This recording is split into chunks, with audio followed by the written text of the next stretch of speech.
Not only is she lenient on child sex predators, she has embraced critical race theory. She has actually praised the father of critical race theory. It's a man named Derek Bell. She is a fangirl of Derek Bell, the father of critical race theory. Now, just for some context here, Derek Bell called the Constitution roach powder. Derek Bell was a racist. He said, "I live to harass white folks."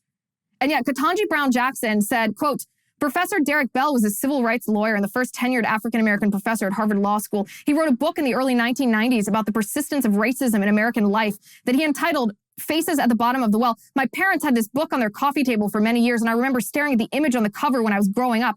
I found it difficult to reconcile the image of the person who seemed to be smiling with the depressing message that the title and subtitle conveyed. I thought about this book cover again for the first time in 40 years when I started preparing for this speech, because it was a speech, by the way, that she gave in 2020, because before the civil rights gains of the 1960s, Black women were the quintessential faces at the bottom of the well of American society, given their existence at the intersection of race and gender, both of which were highly disfavored characteristics." So what does this mean? It means that on January 20th of 2020, Ketanji Brown Jackson, this was at the University of Michigan Law School where she was giving this speech, she not only praised the father of critical race theory, she espoused his book in which he wrote that America was essentially irredeemably racist, that we were essentially an illegitimate nation because we were built on racism, and that white people are inherently racist based only on the color of their skin.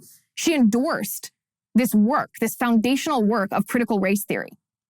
Again, remember what critical race theory is. Critical race theory is racialized Marxism. It is Marxism, the idea that capitalism and the free market and individual rights are completely bogus, that we should be living in this communist society instead, but that in order to shift our society from where we are to Marxism, we have to have this vanguard, and that because the workers aren't going to rebel like Karl Marx wanted, we have to have another vanguard, and that the best way to do that is to divide America by race, blacks against whites. It's racialized Marxism, and she's endorsing the father of critical race theory, this person whose work was foundational to this evil ideology. And so this is why I don't understand, why isn't the fight to stop the confirmation of Ketanji Brown Jackson a bigger thing?